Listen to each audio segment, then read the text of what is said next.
Praise the Lord. പുറപ്പാട് പുസ്തകം 37 അധ്യായം 1 മുതൽ 29 വരെയുള്ള വേദഭാഗങ്ങൾ.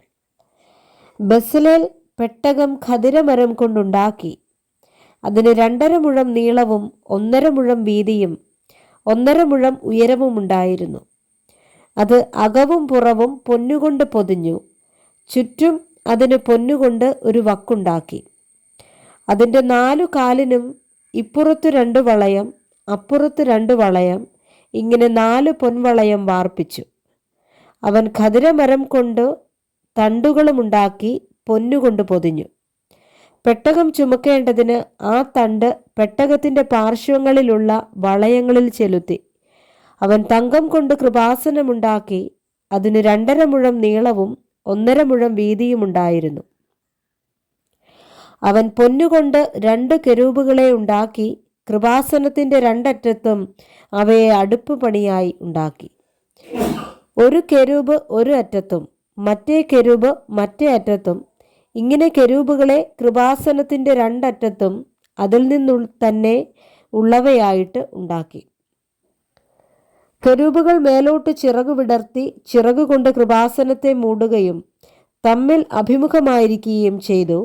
കെരൂബുകളുടെ മുഖം കൃപാസനത്തിന് നേരെ ആയിരുന്നു. അവൻ ഖദിരമരം കൊണ്ട് മേശയുണ്ടാക്കി. അതിന് 2 മുഴം നീളവും 1 മുഴം വീതിയും 1.5 മുഴം ഉയരവും ഉണ്ടായിരുന്നു.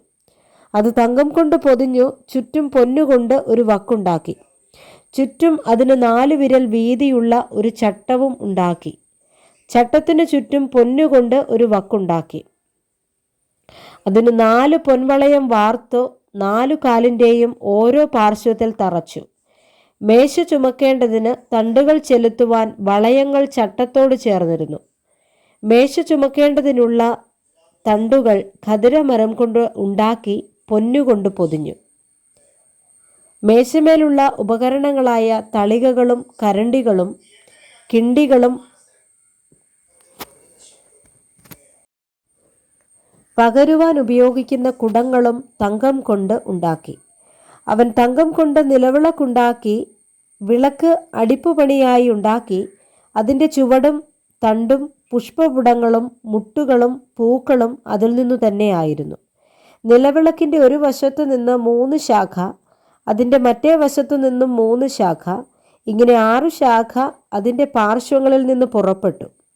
ഒരു ശാഖയിൽ ഓരോ മുട്ടും ഓരോ പൂവുമായി ബദാം പൂ പോലെ 3 പുഷ്പപുടവും, മറ്റൊരു ശാഖയിൽ ഓരോ മുട്ടും ഓരോ പൂവുമായി ബദാം പൂ പോലെ 3 പുഷ്പപുടവും, ഇങ്ങനെ നിലവിളക്കിൽ നിന്ന് പുറപ്പെട്ട ശാഖ 6 ഉണ്ടായിരുന്നു. വിളക്കുതണ്ടിലോ മുട്ടുകളും പൂക്കളുമായി ബദാം പൂ പോലെ 4 പുഷ്പപുടമുണ്ടായിരുന്നു.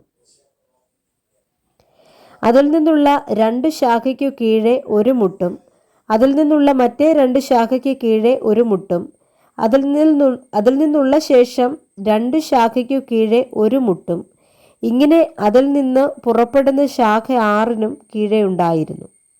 മുട്ടുകളും ശാഖകളും അതിൽ നിന്നു തന്നെയായിരുന്നു. അത് മുഴുവനും തങ്കം കൊണ്ടുള്ള ഒറ്റ അടിപ്പുപണിയായിരുന്നു. അവൻ അതിൻ്റെ 7 ദീപവും അതിൻ്റെ ചവണകളും കരിന്തിരി പാത്രങ്ങളും തങ്കം കൊണ്ട് ഉണ്ടാക്കി. 1 താലന്ത് തങ്കം കൊണ്ട് അവൻ അതും അതിൻ്റെ ഉപകരണങ്ങളൊക്കെയും ഉണ്ടാക്കി. അവൻ ഖദിരമരം കൊണ്ട് ധൂപപീഠമുണ്ടാക്കി. അത് 1 മുഴം നീളവും 1 മുഴം വീതിയും ഇങ്ങനെ സമചതുരമായിരുന്നു. അതിന് ഉയരം 2 മുഴമായിരുന്നു. അതിൻ്റെ കൊമ്പുകൾ അതിൽ നിന്നു തന്നെയായിരുന്നു.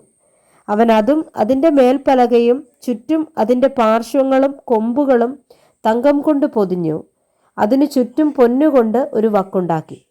അത് ചുമക്കേണ്ടതിന് തണ്ട് ചെലുത്തുവാൻ വക്കിനു കീഴെ 2 പാർശ്വങ്ങളിലുള്ള ഓരോ കോണിങ്കിലും ഓരോ പൊൻവളയമുണ്ടാക്കി.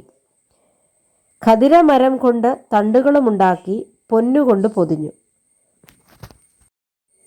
അവൻ വിശുദ്ധമായ അഭിഷേക തൈലവും നല്ല സുഗന്ധമുള്ള നിർമ്മല ധൂപവർഗവും തൈലക്കാരൻ്റെ വിദ്യപ്രകാരം ഉണ്ടാക്കി. Praise the Lord. വായിച്ച വേദഭാഗങ്ങളാൽ കർത്താവ് എല്ലാവരെയും സമൃദ്ധിയായി അനുഗ്രഹിക്കുമാറാകട്ടെ. ആമേൻ.